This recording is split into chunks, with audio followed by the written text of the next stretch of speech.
So in this activity, we are looking at, or I should say in this practice, we're looking at several different activities to help you practice the concepts you need to understand for a monopoly. So the first one has to do with the idea that your marginal revenue will be less than your demand curve. So this first activity is designed to help reinforce that idea and show you why. So remember, in perfect competition, the marginal revenue was equal to the demand curve. They were both a horizontal line at whatever the price was. In a monopoly, there will be two different curves because the price is not fixed. They're price setters, not price takers. So what you're looking at here, these first two columns are essentially your demand schedule. So you've got your price, you've got your quantity. If you plot those out, you're going to get a downward sloping demand curve. If we take the price times the quantity, we get the total revenue. So here, $12 times 100 equals $1,200. Now notice it also works in reverse. If you take the total revenue and you divide it by the quantity demanded, you get your price. In other words, your price is equal to your average revenue. So I just wanted to talk about those relationships real quick so you understand what you're looking at. Now, the first thing we have to do with this chart is to fill in the blanks. So we've got all the prices filled in, all the quantities filled in, most of the total revenues filled in. So we need to fill in that first box there. So we're looking at $7.50 times 400. If you plug that into your calculator, you are going to get an answer of $3,000. So now that we've got that column completely filled in, we can take a look at our marginal revenue, or our change in total revenue. So what we're looking at here, the first one that's filled in, for a quantity demanded of 100, the total revenue is $1,200. When the quantity demanded is 200, total revenue jumps up to $2,100. The difference between those is our change in total revenue, which is $900. So then if we look at the difference between 2,100 and 2,700, make this a little bit bigger. Our change in total revenue here is going to be $600, and here it will be $300. All right, so now we can go over and look at our marginal revenue. That's going to be our change in total revenue divided by quantity, because in this case, our quantity is jumping by 100 instead of by 1. So this first box here, we're saying 900 divided by our quantity, which is 100. Excuse me. Having trouble with my stylus there. So 900 divided by 100 is $9. And then each time we're looking at a difference in the change in quantity. So each time we know over here, my quantity is going to change by 100. So my denominator for this will always be 100.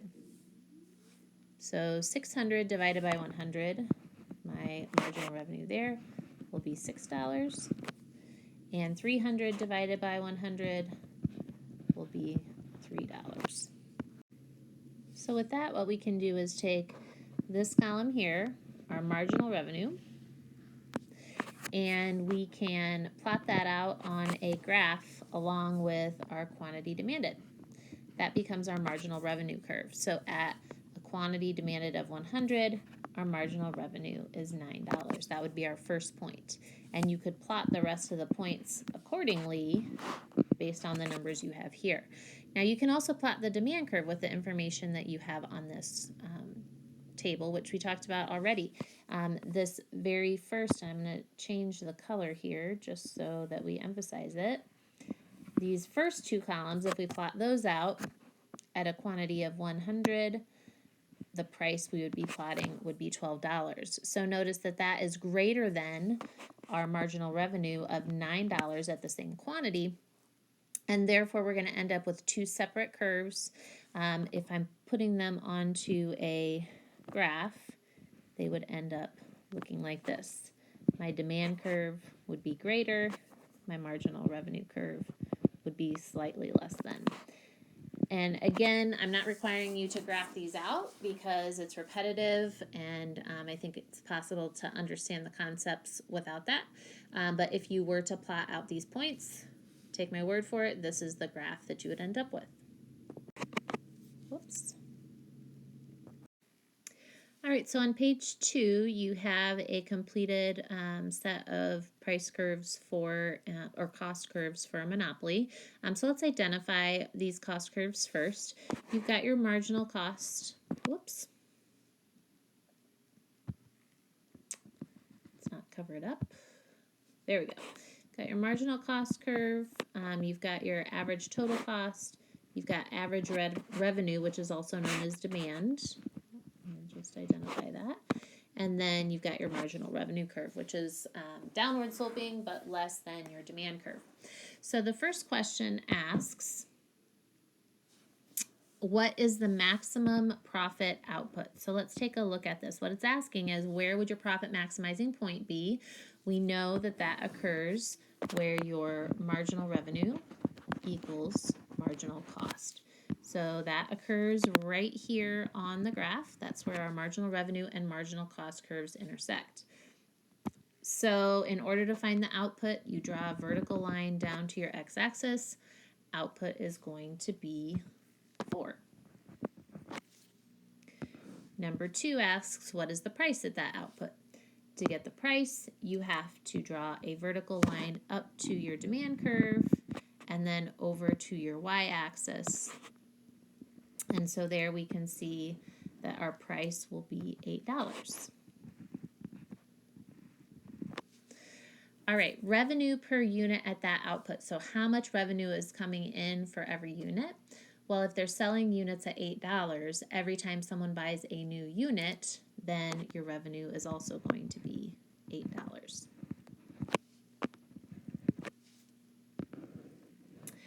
Number 4 asks, what is the cost per unit at that output? To find cost per unit, we have to look at where this vertical line here that we already drew crosses our average total cost curve, and that occurs right here. So what we're saying is that's the level of cost that we're incurring when we produce at that output.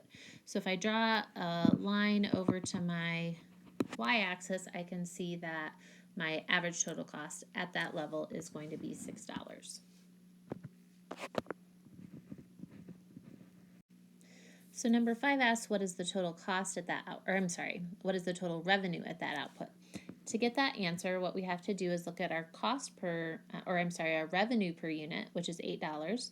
We know that we're selling 4 units, and so our total revenue would be $8 times 4, which is going to be $32 altogether. Number 6 asks, what is the total cost at that output? We know the cost per unit is $6. We're making 4 units, and so our total cost will be $24.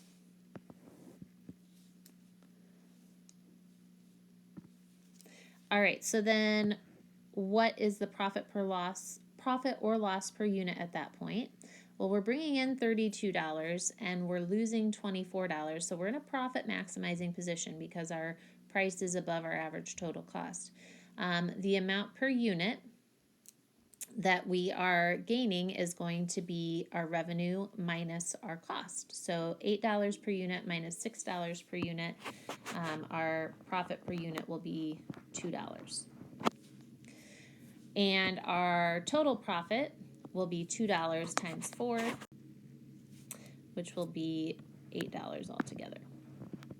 We can also find that if we just look at the difference here between our revenue and our cost. 32 minus 24 is also $8. Number 9, at what output and price combination will this firm break even? So where is the revenue equal to the cost? The answer, if we look up here on the graph, the revenue will be equal to the cost where the average total cost curve crosses our demand curve. What that's saying is your costs are the same as the revenue that you're bringing in. And that, if we drag it down to our x-axis, we know that that quantity of output is 6. The price that occurs at that point is also going to be 6. We know that because if we take and pull our line across from that point of intersection over to our y-axis, you'll see the price indicated there is 6. Let me make this a little bigger here. So output of 6, price of 6. All right, so number 10 says, if this were a perfectly competitive industry, other than the fact that demand would be perfectly elastic, excess profits would exist and new firms would enter the industry. That would cause an increase in the number of sellers, so supply would shift right, the price would come down, and we would be back to that zero profit scenario. Since this is a monopoly situation and new firms cannot enter the industry, what will happen to the excess profits? Well, the answer is that those profits will stay in the hands of monopolists. So when we say that there is a wealth transfer from consumers to monopolists, that's what we're talking about. And that was one of the underlying reasons to outlaw trusts with the Sherman Antitrust Act and the Clayton Antitrust Act in the first place. As far as number 11 goes at the bottom, you can skip that one on this page. So as we discussed in the notes, monopolies where you buy out your competition and create trusts are illegal. But there are some types of legal monopolies. One would be a regulated monopoly where the government artificially lowers competition to allow for a better supply chain, and utilities are an example. The other would be technological monopoly, which is really where a person that holds a patent controls the price and the profit for that item that they've invented, for which there are no close substitutes. So this practice entails looking at regulated monopolies like utilities. So what we're going to do is look at these graphs, and then we're going to see what the profit scenario would be for a pure monopolist, and then what would happen with two different regulation scenarios.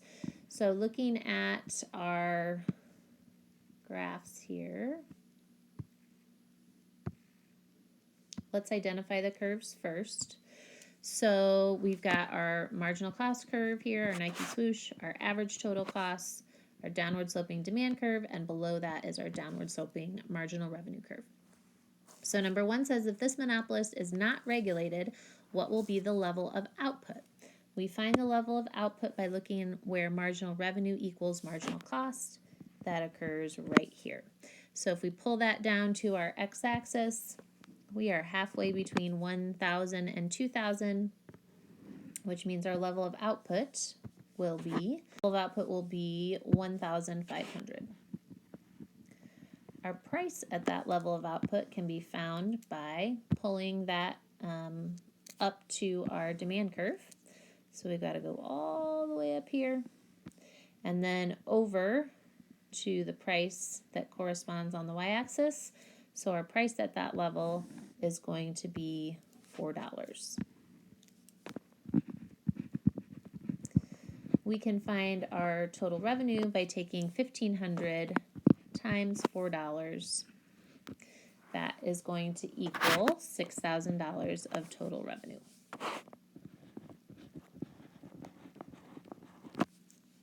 Our total costs we can find by looking at where that vertical line we drew crosses our average total cost curve, and that occurs right here. If we pull that over to our y-axis, we can estimate that our costs there are going to be roughly, let's see, we'll call that $3.40.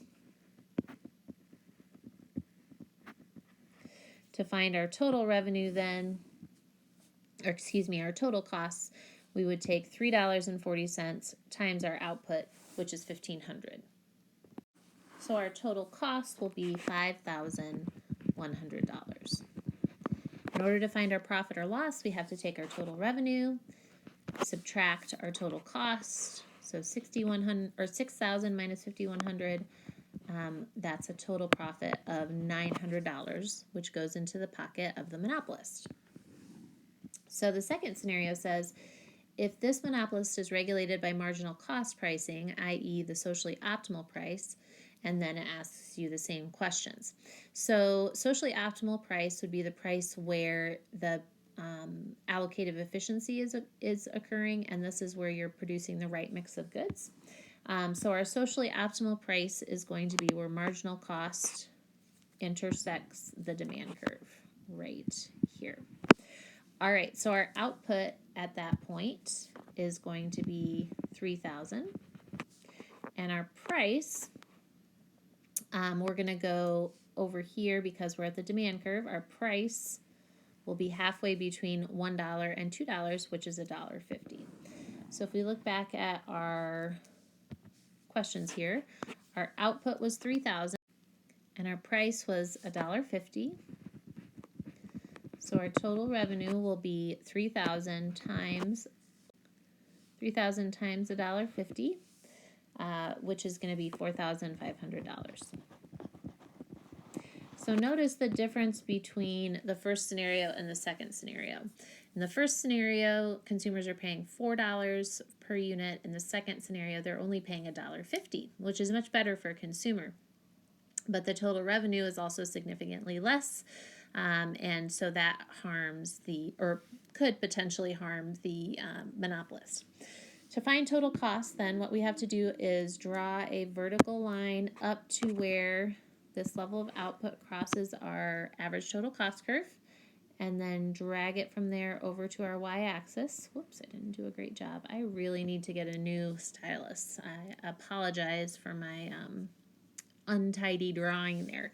So we're right halfway between $2 and $3.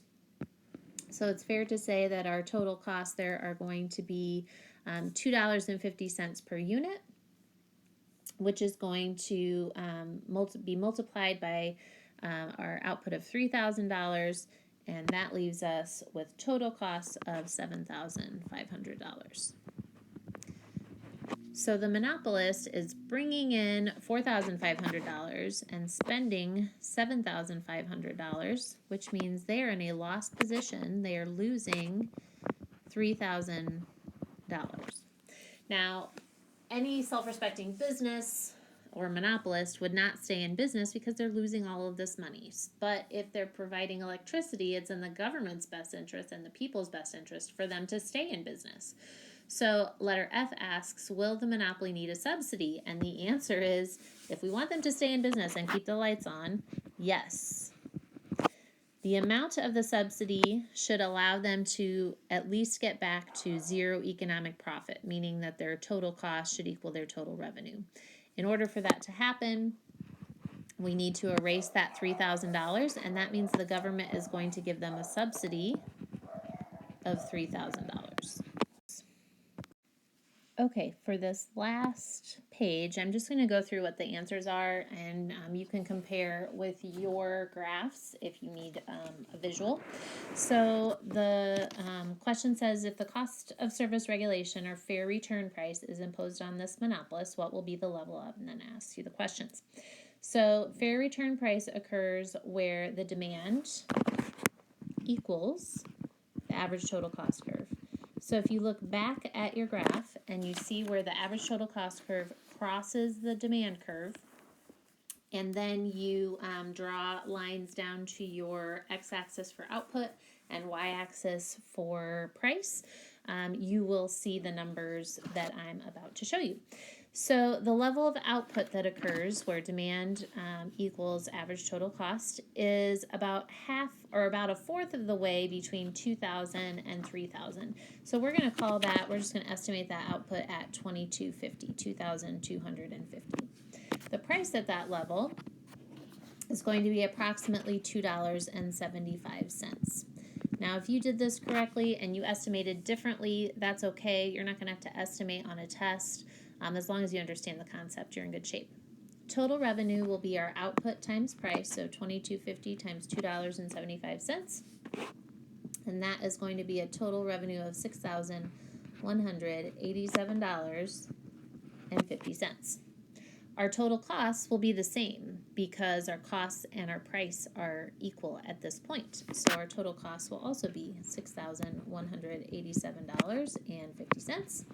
And in this case, there is no profit or loss.